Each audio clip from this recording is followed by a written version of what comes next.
Indian history ആണ് ഞാൻ കൊണ്ടുവരുന്നത്. വെറും ഹിസ്റ്ററി അല്ല, ഇന്ത്യയുടെ automobile history, epic journey through Indian automobile history. അതാണ് ഇന്നത്തെ എപ്പിസോഡിന്.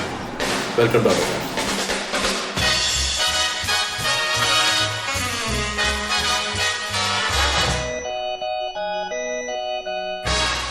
മാരുതി ഇറയുടെ മുന്നേ വന്നിരുന്ന ഒരു ഇറയായിരുന്നു പോസ്റ്റ് ഇൻഡിപെൻഡൻസ് ഇറ എന്ന് പറയുന്നത്.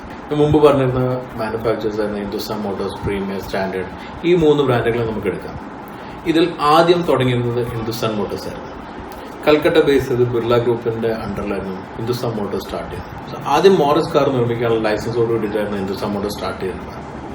മോറിസിന്റെ ഇംഗ്ലണ്ടിൽ വന്നിരിക്കുന്ന പല മോഡലുകളും കൊണ്ടുവന്നു. അതിൽ ഹിന്ദുസ്ഥാൻ 10 ആണ് ഫസ്റ്റ് ഇന്ത്യയിലേക്ക് വേണ്ടിയിട്ട് ഡെവലപ്പ് ചെയ്തിട്ടുള്ള ഒരു വണ്ടിയായിട്ട് മാറുന്നത്. ഇന്ത്യയിലേക്ക് വേണ്ടിയിട്ടാണെങ്കിലും മോറിസിൽ നിന്ന് വന്നിട്ടുള്ള ഒരു മോഡലാണ്. എന്നാൽ ഹിന്ദുസ്ഥാന്റെ ഒരു ലേബിളോടുകൂടി വന്നിട്ടുള്ള ഫസ്റ്റ് വെഹിക്കിൾ ഹിന്ദുസ്ഥാൻ 10 എന്ന് പറയുന്ന മോഡലാണ്. ഹിന്ദുസ്ഥാൻ മോട്ടോഴ്സിനെ റെവല്യൂഷനൈസ് ചെയ്തത് ഒരു കാർ മോഡൽ ഇൻട്രൊഡ്യൂസ് ചെയ്തപ്പോഴാണ്.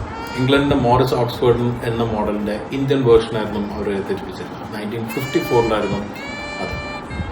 ഹിന്ദുസ്ഥാൻ മോട്ടോഴ്സ് ലാൻഡ് മാസ്റ്റർ എന്ന് പറയുന്ന മോഡലായിരുന്നു. ഇന്ന് നമ്മൾ അറിയുന്ന അംബാസിഡറിന്റെ തന്നെ ഫസ്റ്റ് ഫാദർ എന്ന് പറയും. അത് മോറിസിന്റെ അതേപോലെ തന്നെ ഉള്ള ഒരു മോഡലായിട്ടായിരുന്നു ലാൻഡ് മാസ്റ്റർ വന്നത്. 1954 to 56 ആയിരുന്നു. 56 ഇതിന്റെ പേര് മാറി അംബാസിഡർ മാർക്ക് 1 എന്ന് പറഞ്ഞിട്ടുള്ള മോഡലായി.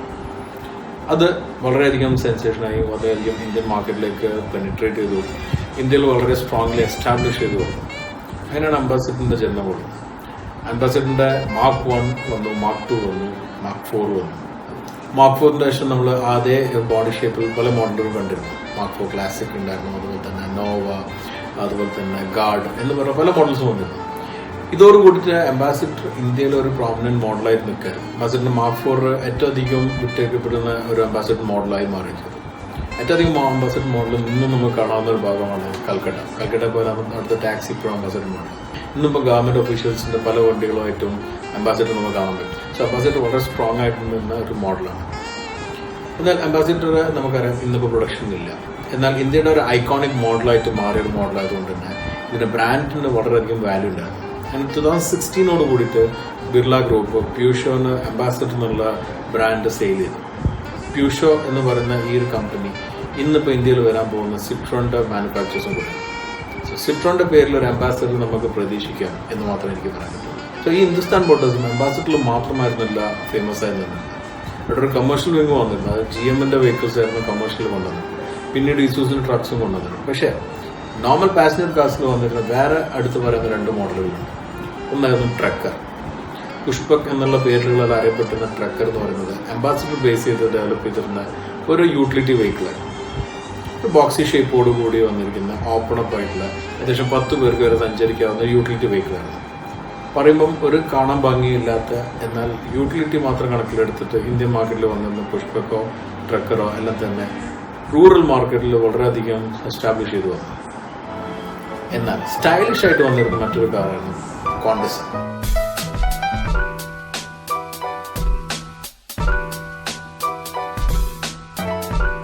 '84 ഹിന്ദുസ്ഥാൻ മോട്ടോഴ്സ് കോണ്ടസ എന്ന മോഡലിന്റെ മോഡൽ ഇന്ത്യയിൽ ഇറക്കുന്നത്. ബ്രിട്ടീഷ് ബ്രാൻഡായിട്ടുള്ള വോക്സോളിന്റെ VX എന്ന് പറയുന്ന മോഡലിന്റെ ലൈസൻസ് ആണ് ഈ ഒരു കാർ ഡെവലപ്പ് ചെയ്ത് വെച്ചിരുന്നത്.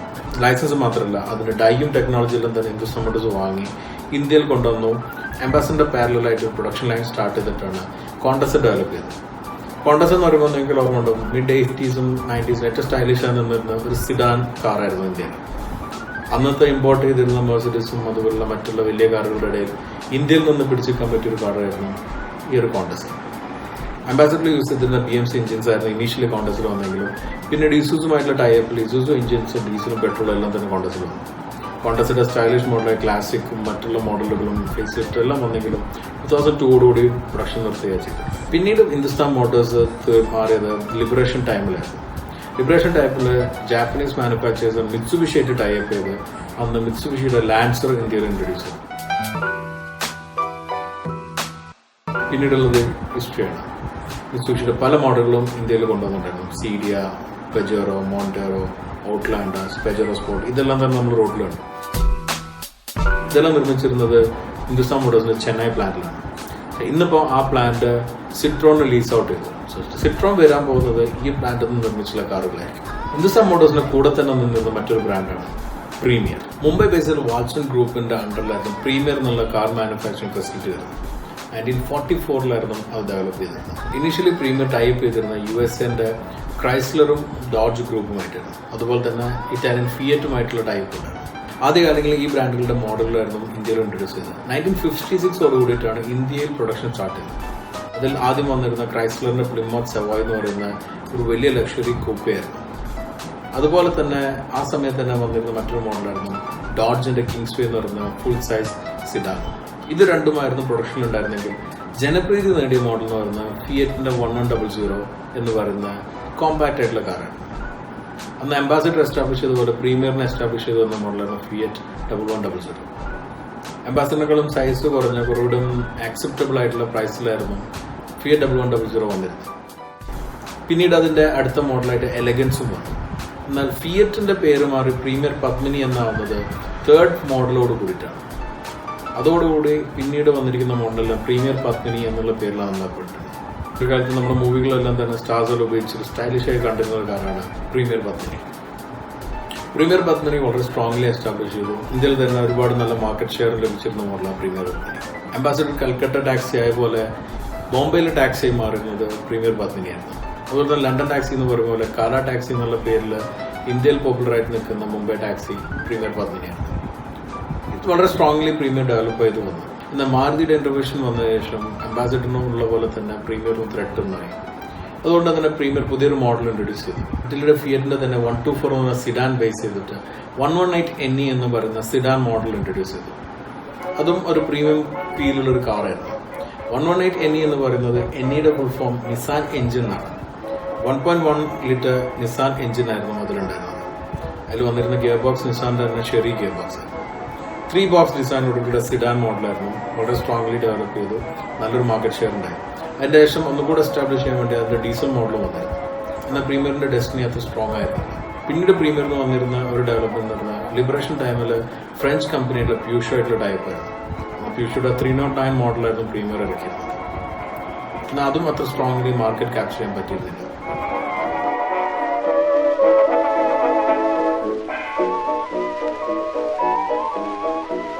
പിന്നീട് പ്രീമിയർ പല എക്സ്പെരിമെന്റ് നടത്തിയെങ്കിലും പിന്നീട് സക്സസ് ആയിട്ട് വന്നിരുന്നത് ഷെറി എന്ന് പറയുന്ന ചൈനീസ് കമ്പനിയുമായിട്ടുള്ള ടൈപ്പിൽ റിയോ എന്ന് പറഞ്ഞ മോഡൽ ഇറക്കിയിട്ടുണ്ട്. അതും തന്നെ വലിയൊരു ഇമ്പാക്ട് ഉണ്ടാക്കാൻ സാധിച്ചില്ല. അങ്ങനെ പ്രീമിയർ പ്രൊഡക്ഷൻ നിർത്തി. ഇപ്പോൾ പ്രീമിയർ എക്സിജൻസിലേക്ക്. എന്നാൽ നല്ലൊരു സമയം ഇന്ത്യൻ ഹിസ്റ്ററിയിൽ ഉണ്ടായിരുന്ന ഒരു മോഡലായിരുന്നു പ്രീമിയർ അന്ന് കമേഴ്ഷ്യൽ വെഹിക്കിളും ഉണ്ടായിരുന്നു.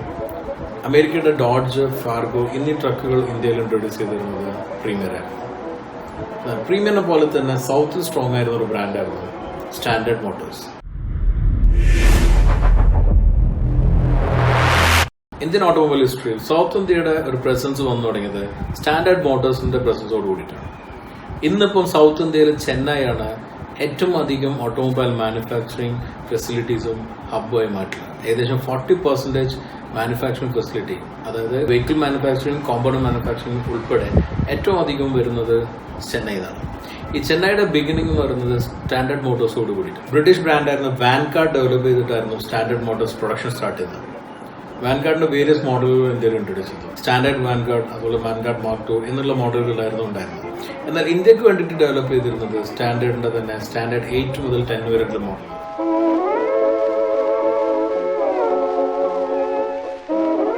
പ്രീമിയർ 1100 പോലുള്ള ഒരു കോമ്പാക്ട് വെഹിക്കിൾസ് ആയിരുന്നു സ്റ്റാൻഡേർഡിന്റെ 8 to 10 വരുന്ന മോഡൽ. വലിയൊരു ചേഞ്ച് ഉണ്ടായിരുന്നത് സ്റ്റാൻഡേർഡ് മോട്ടോഴ്സ് ഹെറാൾഡ് എന്ന് പറയുന്ന കാർ ഇൻട്രൊഡ്യൂസ് ചെയ്തപ്പോൾ 1966 ബ്രിട്ടീഷ് ബ്രാൻഡായിട്ടുള്ള ട്രയംഫും ചേർന്നിട്ട് അവരുടെ ലൈസൻസോട് കൂടിയിട്ട് ഡെവലപ്പ് ചെയ്തിരുന്ന കാറായിരുന്നു ഹെറാൾഡ്. അന്ന് അതുപോലെ തന്നെ വളരെ സ്റ്റൈലിഷ് ആയിട്ട് ഒരുപാട് ബോളിവുഡ്, അതുപോലെ തന്നെ തമിഴ്, മലയാളം മൂവികളിൽ ഉണ്ടായിരുന്ന ഒരു കാറായിരുന്നു ഹെറാൾഡ്. കൂപ്പേ മോഡലായിട്ടുള്ള 2 ഡോർ മോഡലായിരുന്നു ഹെറാൾഡ് വന്നത്. പിന്നീട് ഹെറാൾഡ് മാർക്ക് 2 വന്നപ്പോഴാണ് ഒരു 4 ഡോർ മോഡൽ ഇന്ത്യക്ക് വേണ്ടി ഡെവലപ്പ് ചെയ്യുന്നത്. ഇതിൽ നിന്നുള്ള സ്റ്റഡി ചെയ്തിട്ട് എടുത്തിട്ടുള്ള ഇൻപുട്ട് വെച്ചിട്ടാണ് ഇന്ത്യക്ക് വേണ്ടിയിട്ട് പുതിയൊരു സ്റ്റാൻഡേർഡ് മോഡൽ ഇൻട്രൊഡ്യൂസ് ചെയ്തത്, ഗസൽ. 1968 മുതൽ 71 ആയിരുന്നു ഗസലിന്റെ പ്രൊഡക്ഷൻ ടൈം. ഒരു 3 ബോക്സ് കോഡോടുള്ള ഡിസൈൻ ആയിരുന്നു ഗസലിനുണ്ടായിരുന്നത്. ഹെറാൾഡായിട്ട് കമ്പയർ ചെയ്യുമ്പോൾ അല്പം കൂടെ വലുപ്പം കൂട്ടി ബെറ്റർ ആയിട്ടുള്ള എഞ്ചിനെല്ലാം വെച്ചിട്ടായിരുന്നു ഗസൽ വന്നിരുന്നത്. ഗസലും പ്രൊഡക്ഷനിലുണ്ടായിരുന്നെങ്കിലും വലിയൊരു സക്സസ്ഫുൾ ആയിരുന്നില്ല. ഇൻ ബിറ്റ്വീൻ സ്ട്രോങ് ആയി നിന്ന സ്റ്റാൻഡേർഡ് ഒരു മോഡലായിരുന്നു സ്റ്റാൻഡേർഡ് 20 എന്ന് പറയുന്ന വാൻ. കമേഴ്ഷ്യൽ വെഹിക്കിൾ വിഭാഗത്തിൽ വന്ന വെഹിക്കിൾ ആണെങ്കിലും ഒരുപാട് ആൾക്കാർ പേഴ്സണൽ മൊബിലിറ്റിക്ക് അന്ന് യൂസ് ചെയ്തിരുന്ന ഒരു വെഹിക്കിളും കൂടെ ആയിരുന്നു സ്റ്റാൻഡേർഡ് 20 എന്ന് പറയുന്നത്. 1972 ഗസൽ എന്ന് പറയുന്ന മോഡൽ ഇൻട്രൊഡ്യൂസ് ചെയ്തത്. ഹെറാൾഡിൽ നിന്ന് ഡെവലപ്പ് ചെയ്തിട്ടുള്ള ഇൻപുട്സും അതുപോലെ തന്നെ ആ ഒരു 4 ഡോർ ഡിസൈനും കുറച്ചുകൂടെ വലുപ്പം കൂട്ടി പുതിയ എഞ്ചിനോട് കൂടിയിട്ടായിരുന്നു ഗസൽ കൊണ്ടിരുന്നത്. പക്ഷെ ഗസൽ വലിയൊരു ഹിറ്റ് ആയിരുന്നില്ല. അതിനുശേഷം വലിയൊരു ഇമ്പാക്റ്റോട് കൂടിയിട്ട് സ്റ്റാൻഡേർഡ് മോട്ടോഴ്സ് തിരിച്ചു വന്നത് സ്റ്റാൻഡേർഡ് 2000 എന്ന് പറയുന്ന ലക്ഷറി സ്റ്റേഷൻ വേഗനോട് കൂടിയിട്ടാണ്. ബ്രിട്ടന്റെ റോവർ SD1 എന്ന് പറയുന്ന മോഡലിനെയാണ് ഈ സ്റ്റാൻഡേർഡ് 2000 എന്ന് പറയുന്ന മോഡലായിട്ട് ഇന്ത്യയിൽ ഇൻട്രൊഡ്യൂസ് ചെയ്തത്. അന്ന് അതിന്റെ വില വരുന്നത് 2.2 lakhs. വലിയൊരു വിലയായിരുന്നു അന്നത്തെ.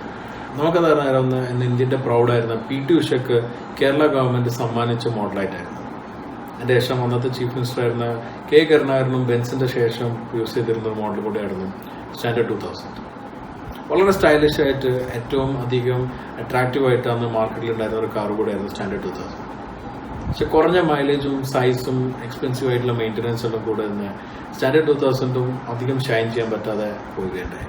അന്ന് 83 HP ഉണ്ടായിരുന്ന ആ ഒരു എഞ്ചിൻ്റെ മൈലേജ് ആകെ 6 കിലോമീറ്റർ ആയിരുന്നു. അതായിരുന്നു അതിന്റെ ഏറ്റവും വലിയ മിസ് ഫോർച്യൂൺ എന്ന് പറയാം. ഈ മോഡലിൽ തന്നെ ഒരു പ്രീ മാരുതികര എന്ന് പറയുന്നെങ്കിലും മാരുതിയുടെ സമയത്ത് തന്നെ എസ്റ്റാബ്ലിഷ് ചെയ്ത ഒരു സ്ട്രോങ് ബ്രാൻഡോ അല്ലെങ്കിൽ മാനുഫാക്ചർ ആയിരുന്നു സിപ്പാനി എന്ന് പറയുന്ന ബ്രാൻഡ്. സിപ്പാനി ആദ്യം അറിയപ്പെട്ടിരുന്നത് സൺറൈസ് മോട്ടോഴ്സ് എന്ന പേരിലാണ്. ബാംഗ്ലൂർ ബേസ് ചെയ്തിട്ടുള്ള കമ്പനിയായിരുന്നു സിപ്പാനി. സിപ്പാനി ഫോം ചെയ്തത് 1973 ആദ്യം കാർ ഇൻട്രൊഡ്യൂസ് ചെയ്തത് 1975 ആണ്. കാറിന് വിളിക്കാൻ പറ്റുമെന്ന് എനിക്കറിയില്ല. അതിന്റെ പേരായിരുന്നു ബാദൽ. ഒരു 3 വീലർ വെഹിക്കിൾ ആയിരുന്നു. റേലിയന്റ് എന്ന് പറയുന്ന ബ്രിട്ടീഷ് കമ്പനിയുടെ റോബിൻ എന്ന് പറയുന്ന മോഡലിനെ ഇൻസ്പയർ ചെയ്തിട്ടായിരുന്നു ബാദൽ ഡെവലപ്പ് ചെയ്തത്. നമുക്കത് മനസ്സിലാക്കാൻ എളുപ്പം മിസ്റ്റർ ബീൻ സീരീസിൽ പലപ്പോഴും മിസ്റ്റർ ബീന്റെ മിനിനേക്കാളും മോശമായിട്ട് കാണിച്ചിരുന്ന ഒരു മോഡലായിരുന്നു റേലിയന്റിന്റെ റോബിൻ എന്ന് പറയുന്ന കാർ. 3 വീലർ വെഹിക്കിൾ ആയിരുന്നു. പക്ഷെ ഇന്ത്യയിൽ ഇൻട്രൊഡ്യൂസ് ചെയ്തിരുന്ന റോബിൻ ആയിരുന്നില്ല, ബാദലായിരുന്നു. ബാദൽ എന്ന് പറഞ്ഞ ആ ഒരു മോഡലിനെ ഇൻസ്പയർ ചെയ്തിട്ട് ഇന്ത്യയിൽ ഡെവലപ്പ് ചെയ്ത കാറാണ്. ഫുൾ ഫൈബർ ബോഡി ആയിട്ടുണ്ടായിരുന്ന മോഡലായിരുന്നു. വളരെയധികം ഇൻസ്റ്റേബിൾ ആയിട്ടുള്ള വെഹിക്കിൾ ആയിരുന്നു. പക്ഷെ വില കുറഞ്ഞ് ഇറക്കിയതുകൊണ്ട് തന്നെ ഒരാൾക്ക് ഓൺ ചെയ്യാൻ പറ്റി. എങ്കിലും ഒരു ഓട്ടോറിക്ഷ എന്നുള്ള രീതിയിലായിരുന്നു ആളുകൾ അത് കണ്ടിരുന്നത്. അതുകൊണ്ട് തന്നെ വളരെ സ്ട്രോങ്ലി ഒന്നും തന്നെ മാർക്കറ്റ് ക്യാപ്ചർ ചെയ്യാൻ ബാദലിന് സാധിച്ചിരുന്നു. എന്നാൽ ബ്രിട്ടീഷിന്റെ റെയിലൻഡിന്റെ കിറ്റ് എന്ന് പറയുന്നൊരു മോഡലിന്റെ ലൈസൻസ് അക്വയർ ചെയ്തിട്ടാണ് സിപ്പാനി ഡോൾഫിൻ എന്ന് പറയുന്ന മോഡൽ ഇൻട്രൊഡ്യൂസ് ചെയ്തത്. 1982 മാരുതി 800 മുന്നേ തന്നെ ഡോൾഫിൻ ഇൻട്രൊഡ്യൂസ് ചെയ്തിട്ടുണ്ട്. ഇനീഷ്യലി അങ്ങനെ ചെറിയൊരു കോമ്പാക്ട് കാർ വന്നപ്പോൾ അതിനൊരു മാർക്കറ്റ് ഷെയർ കിട്ടിയെങ്കിലും പിന്നീട് മാരുതി 800 ഇൻട്രൊഡ്യൂസ് ചെയ്തതോടുകൂടി സിപ്പാനി ഡോൾഫിന് വലിയൊരു മാർക്കറ്റ് ഷെയർ നഷ്ടമായി. അതിനൊരു കാരണം ഒരു 3 ഡോർ ഹാച്ച് ബാക്ക് മോഡലായിരുന്നു. ഫൈബർ ബോഡിയിൽ നിർമ്മിച്ചുകൊണ്ട് തന്നെ ലൈറ്റ് വെയിറ്റ് ആയതുകൊണ്ട് പെർഫോമൻസ് വൈസ് കുറച്ചുകൂടെ ഡോൾഫിന് പെർഫോം ചെയ്യാൻ പറ്റി. അതുകൊണ്ട് തന്നെ പല റാലിയിലെല്ലാം തന്നെ ഡോൾഫിൻ പങ്കെടുത്തിരുന്നു. 38 HP 850cc എഞ്ചിനായിരുന്നു ഡോൾഫിനുണ്ടായിരുന്നത്. 1987 മോണ്ടാന എന്ന് പറഞ്ഞ മോഡലാണ് പിന്നീട് വന്നിരുന്നത്. അത് ഈ ഒരു ഡോൾഫിനെ തന്നെ കുറച്ചുകൂടെ എക്സ്റ്റെൻഡ് ചെയ്തു റിയർ ഓവർഹാങ് കൂട്ടിയിട്ടായിരുന്നു ആദ്യം വന്നത്. പിന്നീട് അതിന്റെ ഡീസൽ മോഡൽ കൂടെ ഇൻട്രൊഡ്യൂസ് ചെയ്തു. 900cc 3 സിലിണ്ടർ എഞ്ചിനായിരുന്നു അത്. ഡീസൽ ഇൻട്രൊഡ്യൂസ് ചെയ്തതിന്റെ ഒരു അഡ്വാൻറ്റേജിൽ മോണ്ടന അല്പം വിൽക്കാൻ പറ്റി. പക്ഷെ ഏറ്റവും അധികം സ്റ്റൈലിഷ് ആയി വരുന്ന സിപ്പാനി മോഡൽ എന്ന് പറയുന്നത് സിപ്പാനി D1 എന്ന് പറയുന്ന മോഡലായിരുന്നു. ജാപ്പനീസിന്റെ ഡയഹാറ്റ്സുൽ നിന്ന് ഇൻസ്പയർ ചെയ്തിട്ടുള്ള ഒരു മോഡലായിട്ടായിരുന്നു D1 വന്നിരുന്നത്. എങ്കിലും അതിനും വലിയൊരു തരംഗം സൃഷ്ടിക്കാൻ ഇന്ത്യൻ മാർക്കറ്റിൽ സാധിച്ചിരുന്നില്ല. സിപ്പാനി എന്ന് പറയുന്ന ഈ കമ്പനിയുടെ ഏറ്റവും സെൻസേഷൻ മോഡലായിട്ട് വരുന്നത് റോവർ മോണ്ടേഗോ എന്ന് പറയുന്ന ഒരു ഫുൾ സൈസ് ലക്ഷറി സിഡാനാണ്. 95 അത് ഇൻട്രൊഡ്യൂസ് ചെയ്തിരുന്നത്. അന്ന് 236 നമ്പേഴ്സ് ആയിരുന്നു അവർ ഡെവലപ്പ് ചെയ്തിരുന്നത്. എന്നാൽ മിസ് ഫോർച്യൂൺ എന്ന് പറയാം അതാകെ 50 നമ്പേഴ്സ് ആയിരുന്നു ഇനീഷ്യലി സെല് ചെയ്യാൻ പറ്റുന്നത്. പിന്നീട് വലിയ ഡിസ്കൗണ്ടും കാര്യമെല്ലാം കൊടുത്തിട്ടായിരുന്നു മോണ്ടേഗോ വിട്ടിരുന്നത്. 15 lakhs ആയിരുന്നു അതിന്റെ വില വന്നിരുന്നത്. ഇത്തിരി എക്സ്പെൻസീവ് ആയിട്ടുള്ള കാറാണെങ്കിൽ കൂടി അതിനനുസരിച്ചുള്ളൊരു സർവീസ് ബാക്കിങ്ങോ അതുപോലെ തന്നെ സർവീസ് സപ്പോർട്ടൊന്നും തന്നെ സിപ്പാനിക്ക് നൽകാൻ സാധിച്ചിരുന്നു. അതായിരുന്നു അതിന്റെ അഗൈൻ മിസ് ഫോർച്യൂൺ ആയിട്ട് വരുന്നത്. എന്നാൽ ഇങ്ങനെയുള്ളതാണെങ്കിലും ഈ ഒരു സമയത്ത് തന്നെ സ്ട്രോങ് ആയി നിന്നിരുന്ന മറ്റൊരു ബ്രാൻഡാണ് മഹീന്ദ്ര ആൻഡ് മഹീന്ദ്ര.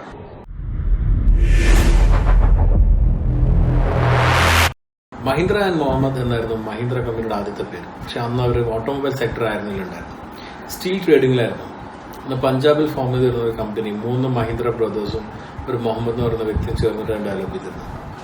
എന്നാൽ വിഭജന കാലത്ത് മുഹമ്മദ് എന്ന് പറയുന്ന വ്യക്തി പാകിസ്ഥാനിലേക്ക് പോവുക ചെയ്തു. അങ്ങനെയാണ് മഹീന്ദ്ര ഫോം ചെയ്യുന്നത്.